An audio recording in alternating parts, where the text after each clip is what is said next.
You are actually seeing at the moment 5 presidents of the associations over here. These are the real people who actually control the travel industry, if I may say that, or at least guide the travel industry to a very different level. So today, what we're going to discuss is, I'm just going to briefly touch on a few points.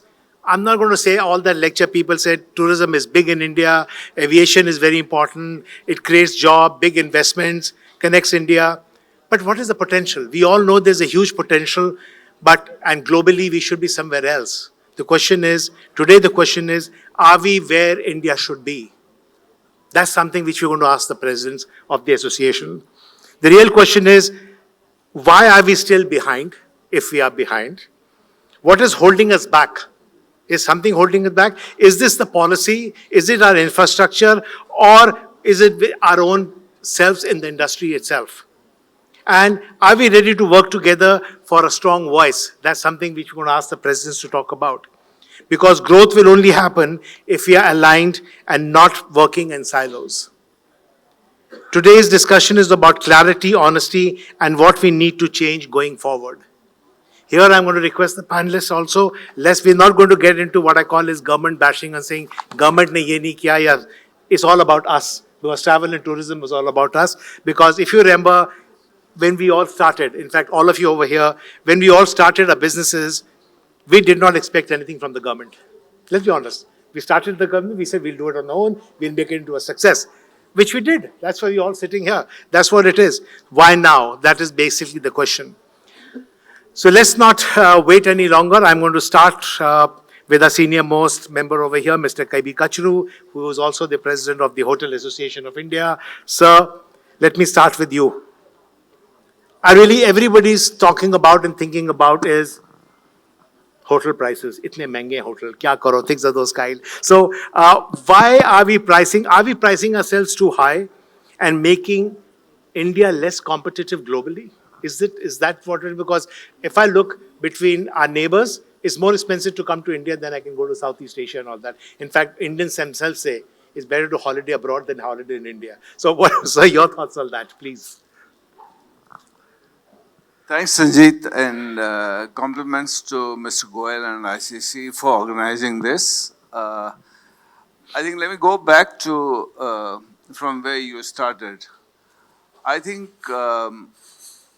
one point you really made is that we need to understand what is wrong with us. We need to acknowledge that and address it, whether it's the private sector or the government.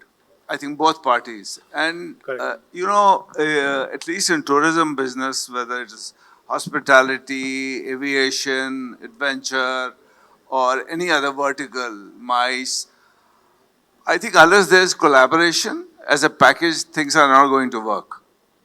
And must tell you on behalf of all my colleagues who are here, I think something good has happened in the past few years. We're talking the same language. And there's one objective, which we're actually taking baby steps in that direction, but we are in that direction. The other question you said, which is a bit controversial, and there was a big thing about it last month. I would say we're not priced high, but are we priced right? I think that's what we have to see. India as a destination, we have been very lucky for the last couple of years. I think Trump bumps had not come till that time, and we really don't know what's happening the next morning. I don't know, I want to be cautiously optimistic about it. I think if we could deal with other grave situations, we are resilient. The whole industry is resilient. I'm not talking only about hotels. The entire industry, we are first to be hit, and we also come back very quick, and this has been proved in the recent times. You know, when you talk about pricing, look at what has happened to our dollar. I don't know how many of you are aware, 25 years back, would you remember, I'm not saying you don't know, would you remember what was the dollar rate of a 4-star or a 5-star hotel in rupees terms? And what is the dollar rate today? We're almost there. We haven't moved. But our costs in all our verticals, it's not only in hotels, have really gone up. I think particularly all gateway cities, we have to see that we are priced right. Certain things have happened, particularly in last quarter, when we had some events, prices shot up. Correct. You have to understand, we have to actually deal with situations like demand and supply. India has little less than 200,000 rooms. As of today, we believe in this room, most of us should believe, the current demand is over 1 million rooms as of today. I'm not talking about 2030 or 2047. 800,000, 8 lakh rooms are short. That's what you're Yes, saying. that is the reality, but we have to accept it. The problem is we are postponing things, we are putting things under the carpet. So unless this demand and supply, the good news is that the business is flowing to tier 2, tier 3, tier 4, tier 5 towns. And I think we all should be glad. By year 2030, 93% of the business would come over and above 5 megacities of India. We already have 50% of GDP coming from tier 2, tier 3 and tier 4 cities. So in that direction, I think we as an industry, Sanjeet, we should work in also taking the onus on ourselves, what we can do. Why are we always, I fully agree with you, and I'm sure my colleagues here would agree, why are we waiting all the time for doles and subsidies and other things? Yes, we want government to facilitate. We don't want them to be roadblocks. That's all what we want. And today, industry, I can tell you, like Rajanji just now said, I mean, the kind of work, all the associations here, and he, whether in the capacity of a member of an association or individually, going at the forefront and creating opportunities. I think we as an association, to answer in one line. No, I agree Yes. with you, sir. What you're saying, I agree that we're working together. I understand baby steps, I understand where we're talking about it. But I also understand that all the shortage of rooms, I understand that. India is not supposed to be such a rich country, but the amount of money people are paying for hotel rooms is to be unbelievable. But sorry, I'm adding this question to it. What's happening to the foreign tourists then? Are we focusing too much on short-term profits and long-term profit? Would you say that? Because we are actually making India, which I'll come to a little later, Ravi, to you. But are we not overpricing ourselves? Like today, you have a choice to go everywhere else than India. Would I like to go to Goa for a holiday, or would I like to go to Bangkok or Singapore or other places? Sorry, I'm just giving you some points of view to look at the pricing part. Sajid, when I was responding to you, I was talking more for inbound tourism. And for inbound tourism, collectively, we have to do something, and we have to create opportunities. We have to market India. I think there is no shortcut. I mean, government, for whatever reason, for a couple of years, there was more focus And rightfully so, because COVID taught us a lot of things. People want to live for today. And our Gen Z has a totally different thinking, and that's future. We have to accept that. We can't say what worked yesterday will work today and what is working today will work tomorrow. Okay. That's not going to happen. I agree with you. You touched a very sensitive topic, but I'll come down to that marketing point a little later. Let me first go to the others on this round. You are grilling me too much. No, I'm going to come to that marketing part of it a little later. Thank but you. I'm really going to go to inbound Thank tourism. you. Thank you. I know I'm coming back. It's not thank you for coming back. Ravi, I really want to come to you. While domestic tourism, like you just said, is growing, inbound tourism is still a big, big concern for everybody. We've been talking about inbound for many years, 75 years. We've been talking about getting foreign tourists and all that. We are not still there. We are not a top global destination. It's like somebody said, we are growing by default, not by choice. Where are we? What are your issues over there? We really need to understand that. Thank you, Sanjay ji, and thank you, Mr. Goel, for inviting me here. What I understand is tourism runs on ease, experiences, and perception. So these three things are very important if you want to have a tourism to any country. And I think we are lacking on all these three fronts. So perceptionally, when you travel abroad and do market India as a product, then you hear about lots of problems in India, whether it's an unhygienic country or too many people or mismanaged crowded tourist places. So this is a kind of image what we are carrying, unfortunately. Second comes is perception. So the perception again is built up with lots of media which is happening around, and I think there should be a positive media from our side also to promote India as a tourism destination. India is known worldwide for its financial power, or we are in news for political reasons quite often, and I think this is the right time actually India has to project themselves as a tourism destination. Again I say, it's different to be known and it's different to be known as a tourism destination. So these are a few things which is very important. And I think whatever you said, I humbly disagree with you. You said the government has no role to play. We have to do something.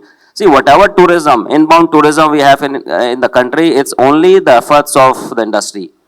Because government do play an important role, whether it's an infrastructure or creating a favorable condition for the country to be a tourism destination. So they do play an important role. I always say that individually, every tour operator, they are doing business, they will survive. But if India want to be a prominent tourism destination, then there should be effort from government. Because this is not what I am saying out of the box. This is what every country is doing. You look for countries in Asia like Singapore, Vietnam, or Sri Lanka. They are promoting and taking tourism, showing tourism to the world. What is tourism? So this is what we have to do, and we have lots of potential. Everybody knows it. I don't have to say what we have for tourism in our country, but I think this potential has to convert. No, but I really need to understand. We can keep blaming the government, say the government needs to do better and all that. I really want to understand from you, what will you say is the biggest reason for this? Is it the policy or is it the industry yourself? I think... because look at this.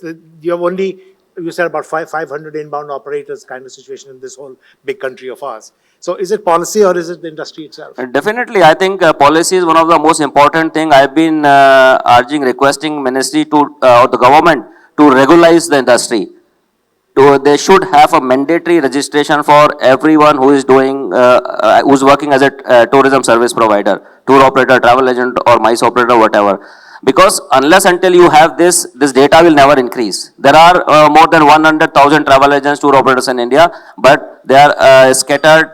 They are not on the paper, and it's not only affecting the government, is affecting us also as an industry, because we are not able to showcase India as a one team, because there are people who are promoting India in a different way. And I think this is what is hurting us. No, would you repeat that again? You said there are 1,500 tour operators and only 500 are registered with the government or your active members. I think, no, there are more actually. There are, but for the country like India, even if there are 2,000 members who are registered with government, is not a number what we look for. And I think there should be a regulation for the industry. This is what we have written so many times, and we are putting this on paper time to time, that regularization of this trade is very important. So you want the government to police everything, and especially the It's tour not, operators. it's not only policing, it's a Policy, talk regulation. about regulation, this, Yeah, of course, I think, it's very important. If you see, there was, like in the stock market, there was no SEBI before. Then the regulation came, things are better. We have a now larger industry of this. There are a regulation in telecom. So there should be a regulatory, of course, regulation. We should not be afraid of policing, actually. If you are a genuine tour operator, if you fulfill all the conditions, I think it will help your business to grow. all right. Ravi, I'll come back to you. Let me now go to MICE, which is a big thing. Chandraji, I'm coming to you. Let's talk about the big business events and actually MICE. Let's say, we all say that India has great potential. Everybody says, just now you had the G20, this thing, you had so many 200 different summits everywhere and all that. So why are we losing all the big global events? I don't find those big ones coming over here. What's your correct on that? See, the answer is, let me put it first, we have an infrastructure here. What Mr. KACHRU was talking about, that they still need around 90 lakhs rooms, maybe no by 2030. According to the world figures, 86% of the conferences which are held less than 1,000 delegates. So not only in the metro cities, not only the tier 1 city, there is infrastructure available in tier 2 cities also, tier 3 cities also. Now, what your question is that where Mandapam is there, now Yashibum is there. This is another infrastructure we have created, which was a demand from our industry also for a very long time, that we should have a good infrastructure to get into more international good conferences and all that. There are two things which is lacking. One, the major is that there is no policy as such at the moment. When you invite an international organization to come to India to have their conference, there is a policy with other governments like incentivization of the conference kind of a thing. Whether there is a scheme actually, we know about it. Here, we are working as an individuals, not from the government side. There's businesses coming in as an individual organizations. We are all working on it. As ICPB also, we are there in the sense we are marketing, we are participating in international road shows, we are participating in trade shows also. So that part we are doing it. But unless we have a MICE policy in place, where we can tell the world this is the policy which we need to But work sir, on it. just to tell you, last year, the earlier secretary did a huge meeting at the Mandapam and said about taking out and book and talking about small, every city would have a convention facility and everything. What happened with that? No, what we in ICBB are working on it is that we realize that it's not the central government which can help us into promoting India as a convention destination. So as a ICBB now we are going to every state to creating in a bureau now. So state has the funds, states have started working on the policy, like Maharashtra government already has an MICE policy in place where they are working and they have started participating in say the trade fair like MICE trade fair like IMEX and all that. Recently the Rajasthan government is in, maybe their policy will come in under 2 months time. I was there in Visakhapatnam, the Secretary Tourism promised me that yes, within 3 months' time, there is a policy in place so that ICBB is playing at a role of an advisory kind of a thing as an umbrella organization. Ministry of Tourism is supporting us. They are not involved much into it. They have given the responsibility to ICBB to try and work it out with the states to create that kind of bureaus to promote India, promote each states for that kind of the promoting MICE business to the particular states.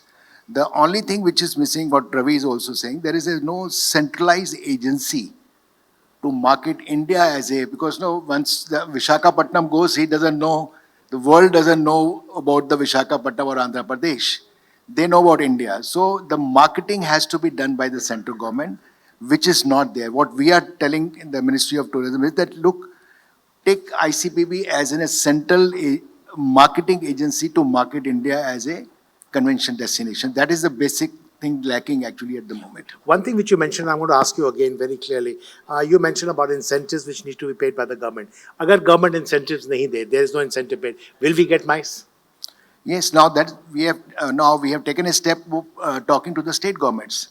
And if I see the policy which I was involved with Andhra Pradesh government as well as with the Maharashtra government, they have those incentive schemes within their policy now.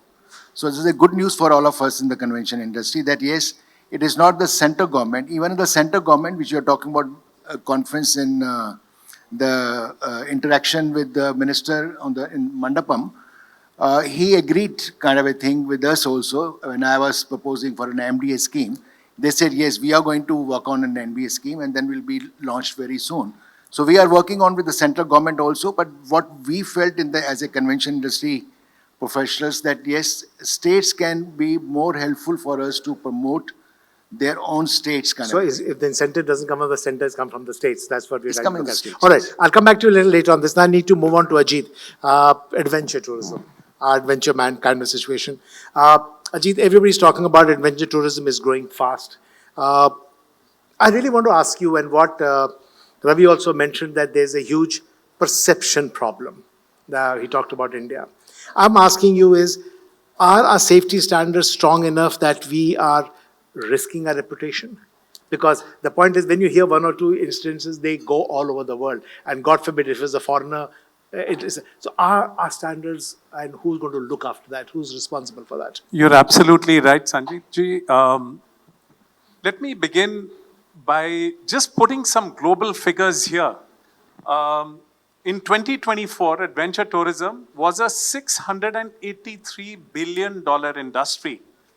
To put things into perspective, the cruise industry was $119 billion, right? Oh, that's interesting. Our natural heritage, India's natural heritage, is ranked amongst the 6th best on the planet by the World Economic Forum. So the opportunities for adventure tourism are huge in our country.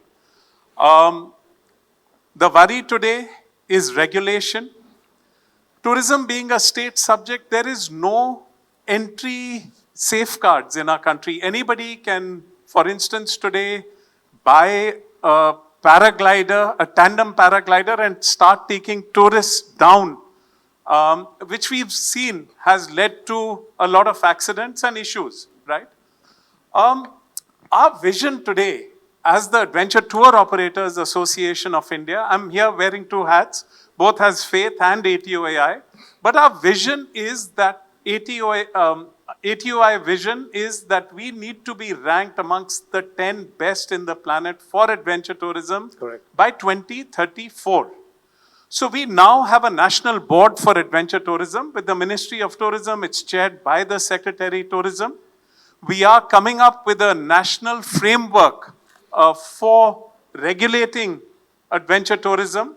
This is going to be out by next month. And we are going to suggest this to all state governments. But I think there is also a huge need for consumer awareness as far as adventure tourism is concerned. We need to get a strong message out to our adventure tourists to go with licensed operators, operators who have good equipment, who have trained adventure guides, and who follow the Ajit, adventure tourism guidelines. Who's responsible for this? See, I agree with what you're saying, but there has to be somebody who's monitoring this. Who does the buck stop with? I think with the state governments. Now, as an organization... State government tourism boards, the tourism department says that's not with us. We have to be very...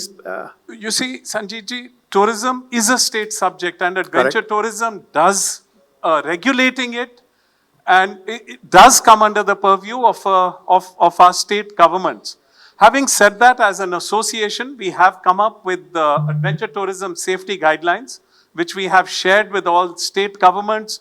We are conducting training for our adventure guides as well, and also doing our best to create consumer awareness. Next month, for instance, we have a national seminar on risk mitigation in adventure tourism. So a lot of work is being done. Having said that, I would say that there are a lot of world-class adventure operators in our country as well. Ajit, a lot of them, Indian travelers go to Africa and other places to see wildlife, let's accept it. And they're spending big amount of money. They're not spending that kind of money in India. I'd say, being an adventurer, an explorer, I live on a very high positive energy plane. And I think there is a lot which is happening. And in the next 10 years or so, you will see a sea change in this sector. Okay, fair enough. We'll take you from that. Friends, I know I'm standing between lunch and all of you, but I'm still going to ask some questions. One last question to each one of them. And KACHRU Saab, I'm going to come to you first. Sorry, don't get me upset. But you've heard everybody speak and you've heard your point of view. And you said, 8 lakh kamre kamti hain and all that. I'm asking you, are we depending too much on the government, or instead of fixing the hoteliers, fixing the things themselves? Because with this, I want to also add over here the marketing part of it. I remember one of your members of your association, one of the leading hotels, said that I have a budget of marketing which is 10 times bigger than the government of India at the moment. It's like all that happening. So why are we still depending on the government? Can't we do all these things on our own? So I think there are combination of factors. I mean, it'll be very wrong on my part to say that anybody can do it alone. It has to be a collaborative effort. Government has to do what they have to do. They have to facilitate. They have to connect the dots. And as I said earlier, we want to avoid roadblocks. At the moment, what is happening is you go to Ministry of Tourism. There are certain things they can do, but lots of things happen at a state level. Now, state governments have been very proactive in the last few years, I would say 2-3 years. About 17 states, if I am right, have notified their tourism policies, which never happened in the past. That's the good news. Let's talk about what good has happened. The problem is, are these policies being executed, and who is monitoring them? correct. There is no accountability. Our biggest argument with the government is that we must have an agency which actually monitors the execution of these policies. Great policies have been announced. I can assure you,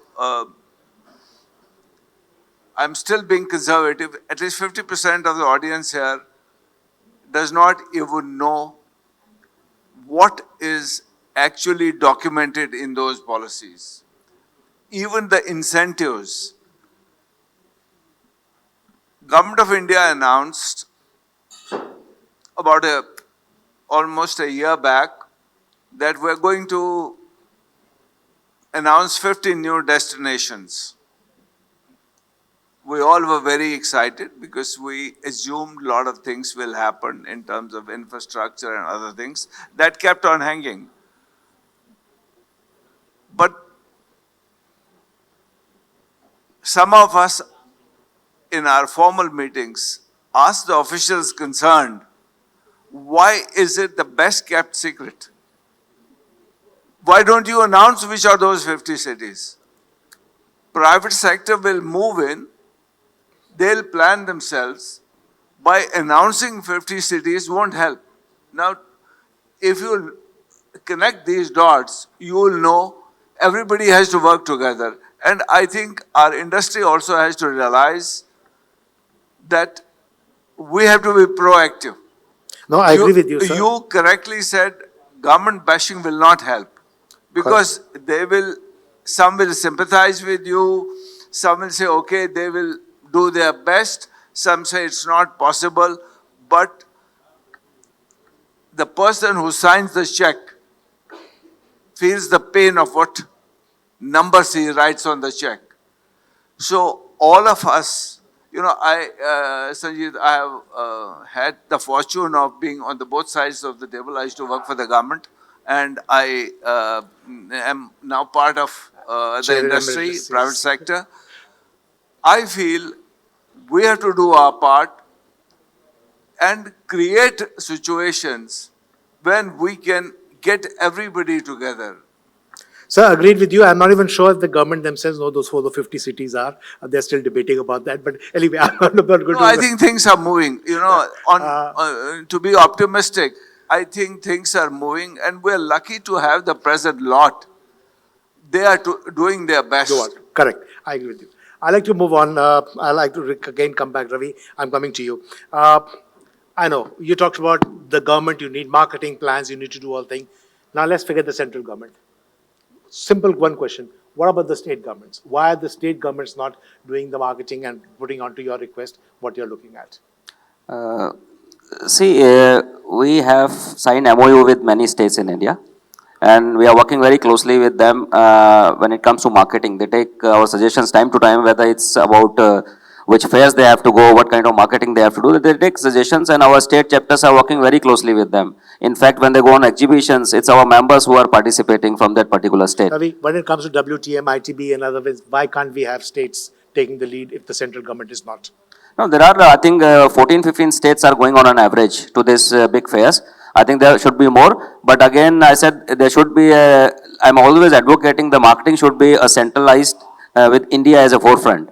Because many states, like Chandaji said, people doesn't know about the state. So even if they are spending money, it's going waste. For example, in one of the fairs, I was standing in front of Telangana, and one of the operators said, "Which country is this?" So this kind of things I have quoted to ministry also. Even it's a state subject, they can set up a guideline, general guideline for the states. Who's going to take responsibility for that? Because they do not know better. So You are the president of So the we are the association. biggest beneficiary of this. So we are taking steps ahead. We are trying to coordinate with central government, state governments. It's not only government, you said that what industry is doing itself. So if they spend 1 rupee, we spend more or less the same amount of money. So stakeholders also put their money. Like ATO this year started road shows. This is first time in 45 years. So if government is not doing, we cannot wait forever.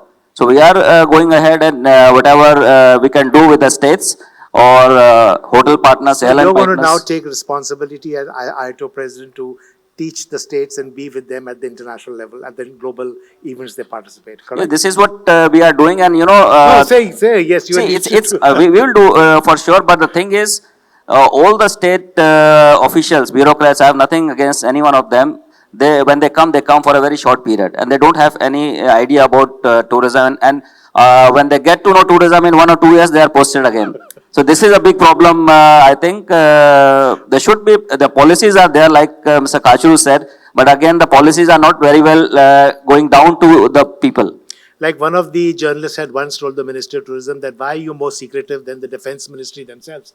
That's how they were secret about. But anyway, I'm not saying that. I'm going to come to Chandraji. Last question to you quickly. I know the incentives you said the states are going to give it and all that. Can you name one particular thing which you think is really going to be important, which will change the MICE sector completely, and we can get bigger? Because why I'm saying the larger groups, I know 1,000 groups, 1,000 people groups you mentioned, but the moment you bring those big ones, it's a talk all over the world. It's just not India. What's your? See, I will answer what you have asked Ravi also. See, unless states knows what is the economic and social impact of having a tourism into the state or in a country, with the figures, like as compared to other industries, things are not going to move. As far as your question is concerned, incentivization of one is that maybe ease of doing business. When any organizations comes in to do an event in India, we have a lot of permissions to take. Visa was a big issue earlier. That has been solved more or less.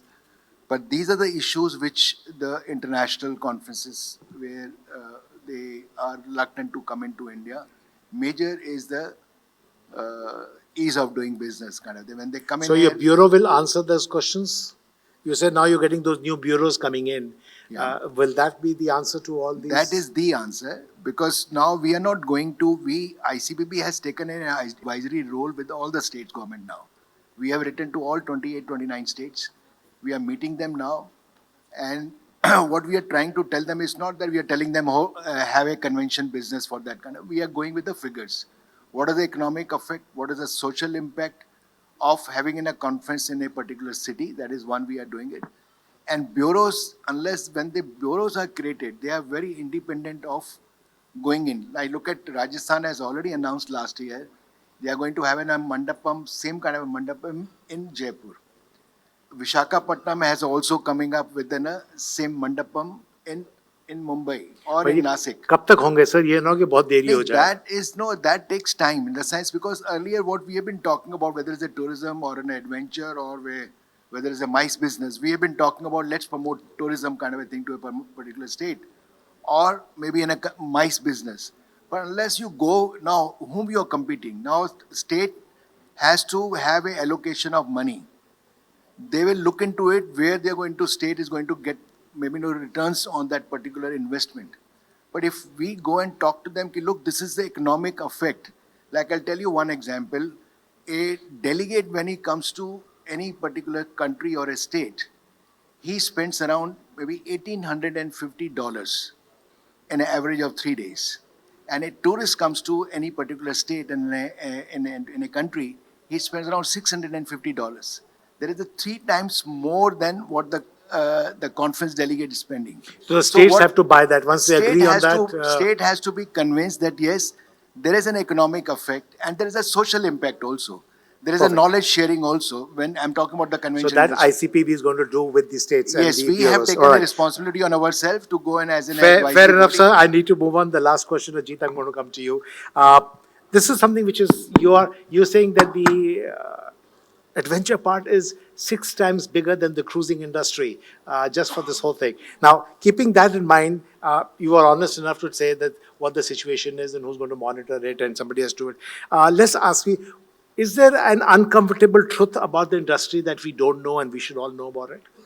About the tourism industry, About the adventure or the tourism? I'll leave that open to you.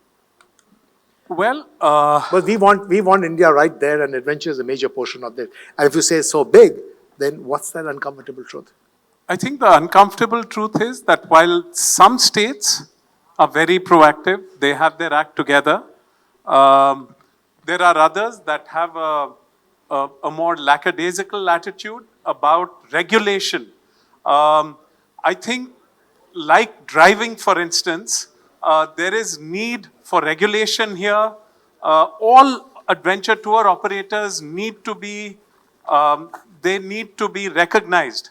They need to have a license. We need to ensure that that they are following international safety protocols, that they have the guides who are, skilled. And you'll tell me later who's going to monitor that. But that's the key part, because when you talk to the state tourisms, they don't get into this. They say that's not our job. So I'm not asking you to say it now, but I'm leaving this thought with you, because Sure. somebody has to pinpoint and say that these are the guys who are going to police the whole thing. So that's something. Don't answer it now. Talk about it later. Well, thank you so Sure. much, Ajit. Any last point? I'd just like to just make one other suggestion here, that we were talking about synergy. So all 11 major associations of tourism and hospitality, we are together in a body called FAITH, which is the Federation of Associations in Indian Tourism and Hospitality. So we're all members of that. There is a lot of synergy. Just last month, we had a meeting, all of us, with our tourism minister. The idea is to take Indian tourism to greater heights. And I would like to acknowledge the stellar role played by Mr. Subhash Goyal. There are many other people here who work together. So there is a huge amount of synergy. And like Mr. KACHRU said, there is hope for the sector. Let's leave that at a very, very positive, like you said, hope, and things which can look at kind of thing. Friends, no, I'm not taking any questions, but I want you to do me a big favor. Can you give them a standing ovation, guys? I think they did a great job.